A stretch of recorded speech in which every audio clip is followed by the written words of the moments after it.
electric. Hi everyone, welcome back to my garden. It's time to give you an update on our solar panels. One of the things I wanted to do was share with you some of the analysis that I've been doing after our garden panels went live. And one of the things that I do as soon as the solar panels are live, you're looking at the decisions you've made and the choices you've made, and you're trying to compare that to the data you're seeing to see whether you've made good decisions, whether the array that you've installed and has now gone live is generating as you would hope. Now, obviously you have to wait for a clear sunny day before you get clear pictures about your solar generation, because on your solar generation charts there'll be in a nice curve following the line of the sun.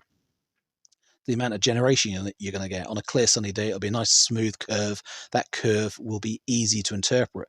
That in the start of the day when the sun rises in the east, you're getting low generation. In the peak, if you're south facing this is, then the peak will be at the top around midday time, and then obviously as it curves down in the evening, the sun is more to the west.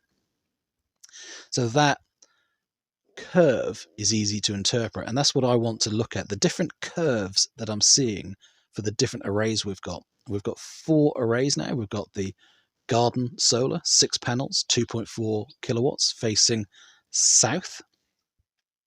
And that is almost south. I think it's 189 degrees is exactly what it is. The actual vertical angle, I'm not quite sure. I think it's 35 degrees that the triangular mounting brackets are for these panels, but the garden's already on a slope, so it's 35 degrees plus the angle of the lawn is the angle that we're actually pointing at. I think it's 40 plus. It's somewhere between 40 and 45 degrees. The angle of the panels is my best guess. But we also then have some gable panels. So we have some vertically mounted on the end of the wall, which are a little bit controversial. Some people hate the look of them. We're very used to them now and think we've not gone OTT with how many we've put and the angles of them. They're quite window frame looking from a distance, so we don't mind them. There are 4 panels. They are 455 watt JA solar, but they're the twin section. So there's 2 sections to it, the top and the bottom. So there's automatic optimization between the top and the bottom. If we get shade on the top, it doesn't affect the generation of the bottom part of the panel. So they're quite efficient panels. But east facing, directly east facing. So when the sun rises very early in the summer in the east, like today, and like for the last couple of months, then we'll get very good generation in the morning. But as the sun reaches a south facing perfect position, and the sun is perfectly south facing in this line, then the east facing panels will be completely in shade. So yeah, we've basically got the panels on my palm of my hand here, and the sun's pointing this way. There's no sun coming onto them at all. So from that midday point, they'll be virtually dead. They're just getting ambient light reflected from fields, trees, everywhere else, but they're effectively in shade. They're still generating 150 watts, maybe, even when they're in full shade. So you're getting a tiny bit from them. But it's only the generation from 5, 6, 7, 8, 9 o'clock, 10 o'clock. And as you get to like 11, 11:30, the parabolic curve is really dipping down because there's very little sun actually hitting the panel on those east-facing gable panels. So that's that array. What else do we have? We have 2 arrays on the south-facing roof, so they are slightly east-facing, probably east-facing by about 5 degrees. They're 5 degrees off, perfectly south, but they're uninterrupted. There's no shade at all on our roof, and we have 3.9 kilowatts on our first array we installed and 2.4 kilowatts on a solar edge array. Because it's solar edge, there's optimizers on it, but because there's no shade, they don't do anything. It's a waste of time having them. But it's very interesting to see the comparison between a solar edge array and a solis inverter without those optimizers. And the last array we have is 3 solar panels on our garage roof. That does have shade. They're the most complicated panels we have because they're shaded by our own structure of the house until, I don't know, today until about 10 o'clock. What we basically get is 2 of the panels are clear and the top panel isn't clear. That's got shade from the house, so we have to wait until after 10 o'clock, might even be 10:30 before that shade clears, and then we get full sun on a south orientation on those 3 panels. But then later in the afternoon, we get shade from the neighbour's house creeps across onto those panels, and we'll get less generation as well. So they're quite shade hit from multiple places. In a perfect world, we would put an optimizer or separate the top panel from the bottom two on that garage, and that would give us better generation for the 3 panels entirely. But I could almost do a separate video on chasing optimized configurations, because typically, as I was saying, that we've got shade first thing in the morning until 10 o'clock. Well, those first hours when we're south facing don't generate that much anyway. And then the afternoon, when it starts to get shade from, say, 4 o'clock onwards, then again, the sun's lower, it's not generating as much, the angle's not perfect for south facing. So the percentages that you're losing, that you're trying to optimize, are smaller percentages of the optimal configuration anyway. The peak hours that we're south facing, from 10 o'clock till, say, 3 o'clock, 5 hours of peak sunshine, we're getting all of that uninterrupted. So any optimization we do, we're saving, say, 10 or 20% on what already is 30 or 40% of the optimum configuration anyway. So it's percentages of percentages, it's diminishing returns. So chasing that optimal configuration doesn't pay dividends, doesn't really pay for the effort and the extra equipment that you're going to have to install to get that optimization, if it's only going to deliver small percentages. I think the times when you'd want to consider optimizers and very, should we say, more expensive configurations to avoid an optimized shade, then that's more important, where the shade is impacting the peak periods of the day, and then I think it's worth doing. So I'm of the opinion that you're better off just installing a couple of extra panels than you are installing optimizers and extra configurations. The garage for us is a bit of a novelty one, because I think it would make quite a tangible difference if we optimized that one panel that's above the 2 in the garage, and we would see a good percentage increase for those 3 panels. So I'd like to try that at some point. But the difficulty is, how do you go about doing it? It is installing an optimizer, or it's about taking that panel off and having that powered separately. I could stick a single panel through a single MPPT into the back of my Victron inverter, and that could be a very simple solution for getting that one panel out of the configuration of the 2, and therefore separating them. And that provides optimization. Or I could put an optimizer at the back of it. I'm not sure if I have to have 3 optimizers on the 3 panels to make that work. Or I could AC connect. That's another option. I could use a microinverter on one of the panels. I guess that's possible as well. So there's more complex solutions, and the reason why I've never really gone for these complex solutions is that it spoils the graph, spoils the data, spoils how I'm visualizing things. So I've got to be cautious that, say, I use my Home Assistant graphs a lot. So whatever I do and whatever I install has got to be represented inside of Home Assistant. So Victron would work for that. Solis would work for that. But one of these microinverter companies, I don't know if they'd come through exactly the same. So there's some doubts in my mind. DC connecting a solar panel rather than AC connecting would give me a different variance, but if it came through Home Assistant in the same place, it would work. I'd have Home Assistant seeing all of my solar, I'd have Victron seeing all of my solar, but My Energy, for example, that app would not. And the in-house display that we have a smart SMETS1 smart meter display in the kitchen, and I have that connected up to a CT clamp on our solar, so we can see how much solar is there at any point, and that's visualized in the kitchen alongside the Octopus smart meter to show how much energy we're actually exporting or importing. So I'd lose that accuracy by having some solar panels not AC connected. It wouldn't be visible on that CT clip. So yeah, all these different options and the different optimizations bring complications, and that's why I've tried to keep things simple. That's what I would recommend. The more simple you keep your configuration, but the more open it is to be able to see the data, the better. Take, for example, Solar Edge. Solar Edge is a great solution inverter-wise. Installers like it, but the optimization that it does and the visualization it does is only good if you have a fully Solar Edge installation. If you start mixing matching with different equipment and different solar panel configurations, you can't see all of everything. Solar Edge and their apps are actually quite poor. They're one of the worst out there for integrating with other systems. So if you're going to install an array over your garage 6 months later or a year later after you've done Solar Edge, you'll have issues. So I'm not a fan of Solar Edge at all with my experience that I've had. Solis, it's just simpler and straightforward, and that's why I've used them, and also they're a good price. But Victron are the most complex and the most DIY solution, but the hardest to get an installer to install because they're not familiar with the systems.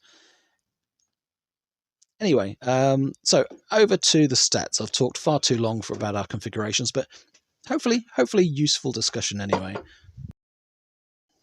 So here we go. This is the first chart showing you the starting point, where we were before we installed the garden array. So this is all of our solar power from all of our arrays represented in one data point. And this is coming through from the My Energy servers. So the My Energy solar representation of all of our arrays.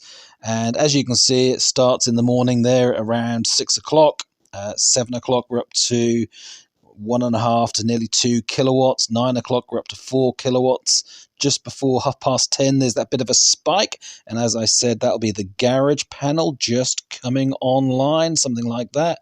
And then we're peaking around 11, then up to 1 o'clock. That's where the big peak is. 2 hours of solid maximum power, around 6 kilowatts.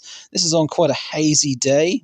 Cloudless days here tend to be more hazy, so for the best power generation, we're talking cooler days in April, maybe even May, so the solar panels aren't as hot, but also with a little bit of cloud, so you got more moisture in the air, you get clearer and more powerful sunshine. The small dip in the afternoon is the garage panels getting a little bit of shade, but then it's quite a nice steady curve, and as the sun starts to set, we get less and less power throughout the day. And as of this sort of week, it's ending just before 7 o'clock in the evening. But that's all of our solar arrays together, excluding the garden. What about each individual array? How is that curve made up by the different solar arrays that we have? That's what's the interesting bit. So here, let's have a look at it. The east-facing gable panels, as I said, there are 4 of them, 455 watts each, 1.8-ish kilowatts in total, but we're maxing there on the graph, as you can see, about 1.2 kilowatts. They generate early in the morning because it's facing towards the east, but they end around lunchtime, as you can see. So we're peaking there at 9 o'clock, and then it's starting to come down by 10 o'clock. And by 12 o'clock, we've just got the residual light, no actual sunshine. They're actually in shade by that time. So the solar day for this east-facing array is very short. It's from 6:30 in the morning through till 12 o'clock, let's say, and then there's just a dribble. But the number of peak hours is really small, and that's, say, from 8 o'clock through to 10 o'clock. And that's why east-facing and west-facing are good, but not as good as south-facing, because you don't get such a long period of peak energy. So let's add in my garage panels as well, because they're on the same Solis inverter. Both of these are on separate MPPTs, so that's how they are optimized and don't affect each other. So these 2 different strings are on the same inverter, and as the Solis gable data there is reducing in the morning about 10:30, is exactly the same time as they come online, the shade disappears on the garage. So my total solar generation for these 2 would be added together. It's a shame I can't show this in an area chart as well. That would make a good representation here. So you can see as I'm losing the east facing, I'm gaining on those garage panels. It's starting to increase, but I'm not near my peak yet at 12:30. So I've had the first peak of 1.2 kilowatts on the east facing.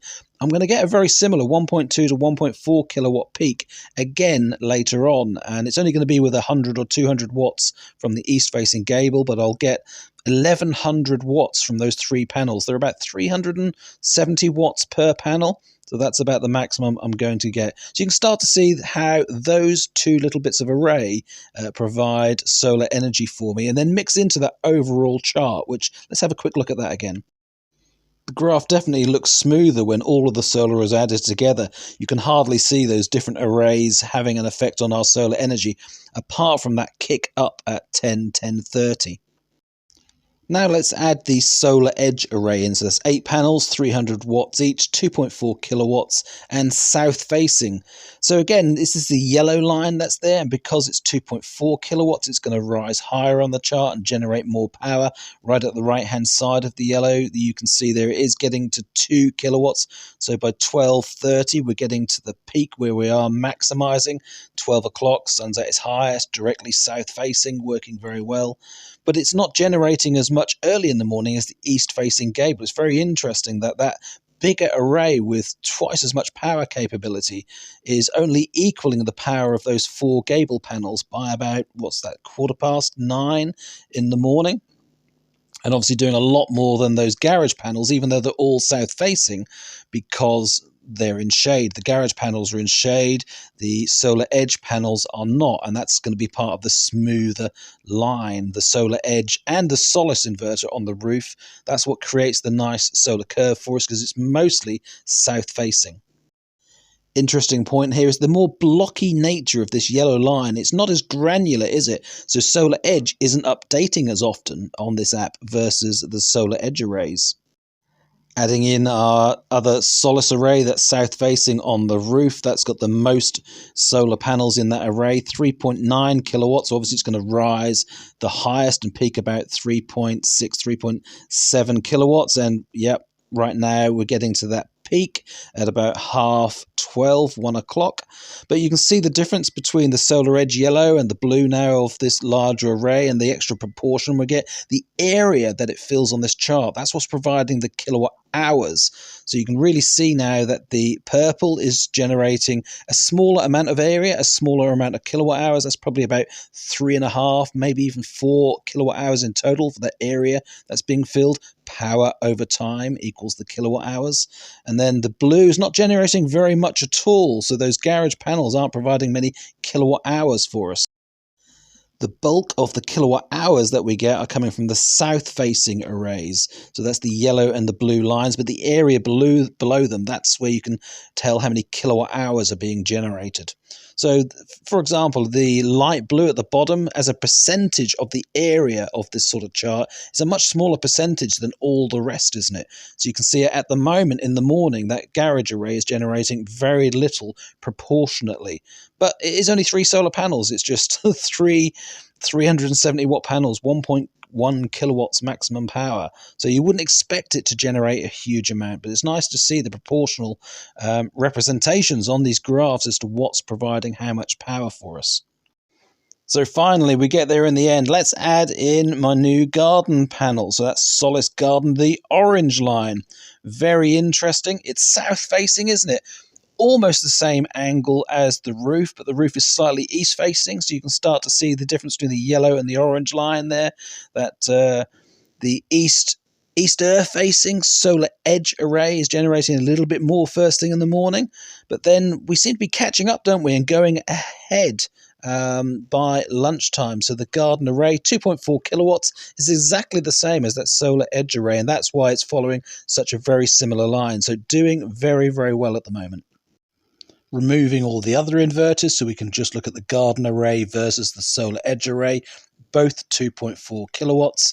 You can see that it does follow a very similar curve. We get more generation in the peak from the garden panels because the inverter is a 3.6 kilowatt inverter. The solar edge inverter is only a 2 kilowatt inverter, so it can't even maximize the 2.4 kilowatts of solar panels. So that's why we're seeing a bigger peak in the garden panels.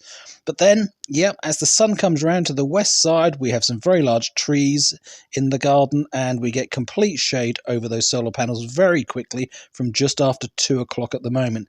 That will gradually change as the orientation and the rising and the setting of the sun changes, and the sun sets less in the west, and we should get less impact by shade from those trees during the months to come. So I might get more power, more kilowatts from the garden solar panels, but I don't get as many kilowatt hours, that area below the line, because the solar edge panels will be receiving sunlight for longer in the day. So from now onwards, we're going to get a couple more hours of power out of the solar edge inverter and panels, but the garden ones, they're pretty much done for the day. I'll be getting just 100 or 200 watts now for the rest of the day, from just after 2 all the way up till 6 o'clock at night.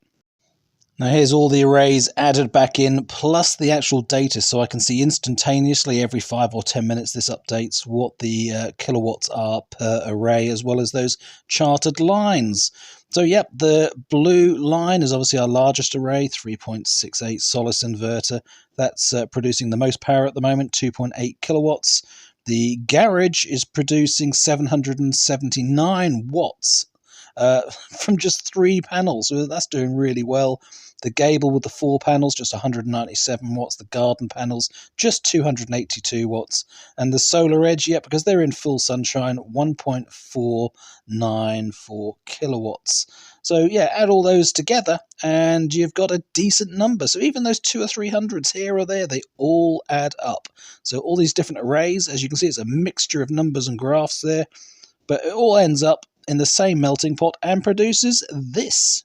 Back to the chart that shows all of our solar generation in one place, in one data point. So our total amount of solar being generated now is going well above 6 kilowatts. We used to see a peak in the high 6s, but then on the perfect day, about 7.4 was the absolute peak I ever used to see. Now with the garden solar, we're adding between 2 and 2.4 kilowatts at the exact peak. So I'm now peaking at 9.4 kilowatts. Even on one day, I did see 9.7 for a fraction of a moment. So back in April and May time, yeah, mid-9s, 9.6, 9.7 will be possible. So I can't believe now that instead of seeing 3 kilowatts or 4 or 5 or 6, I'm now seeing 7, 8 and 9, all because I've added 2.4 kilowatts, just 6 solar panels in the garden. So it has made quite a big difference to the numbers we're seeing. They're much, much higher, which means I can export a lot more. I've got a lot more power in the peak of the day. It's not making a huge difference in the morning, and it's definitely not making any difference at all in the afternoon because of the shade. But as you can see from those graphs before, the number of kilowatt hours that we're actually generating from the garden solar panels is about 10 kilowatt hours. And coincidentally, it's exactly the same. It's very similar every single day to the combination of the garage and gable panels. So when I put the 4 panels on the gable and the 3 panels on the garage, that was a whole install that we did on one solar inverter, a 2.5 kilowatt solis inverter. That's actually generating the same number of kilowatt hours as the 6 panels in the garden. So that's an interesting combination, a 2.5 kilowatt inverter versus a 3.6 kilowatt inverter, and a lot more kilowatts of solar panels, but with a lot more shade on the gable and the garage compared to the garden, which gets quite a lot of sunshine in the middle of the day. But it's equaling it, so both of those are generating another 10 kilowatt hours. The solar edge is generating on a day like today about 13 kilowatt hours. So it's not a huge amount more, but it does all add up.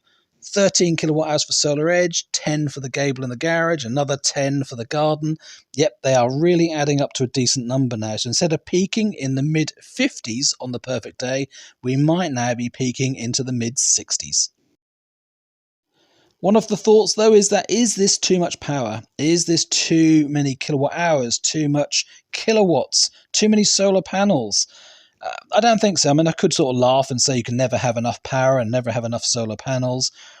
But of course, you can have too many and not actually use it. For me, I'm thinking about the future and flexibility. I don't know what's going to happen with energy tariffs and energy security and energy prices.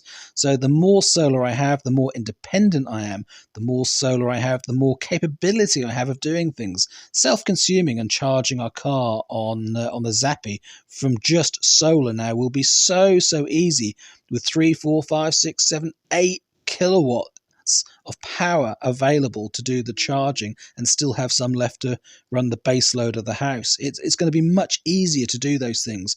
Susan cooking, and when we first put the first solar array in, you'd be thinking, oh, you can't turn this on and that on at the same time. Now those sort of things all just disappear. And with a bigger battery system as well, we'll be able to store more energy for the worst days in winter as well. As I said before, that leaves one last comparison to do, which I can't do right now because I don't have the pricing, and that's to compare each of these solar arrays that we've installed at different points in time and compare the price to the number of kilowatt hours that we're getting from it. Which was the best value? I'm hoping it's these garden panels. That was the aim, that was the design of it, to have some cheap and economical panels go in to provide some extra power. Anyway, we'll find out as soon as I get all the pricing in for them. I haven't paid for them yet. As always, thank you so much for watching. Hope you enjoyed this video, all about generation and charts and optimizations and all that great stuff with solar. I hope you really enjoyed it and look forward to seeing you for more videos. End of month video coming very, very soon. Bye for now.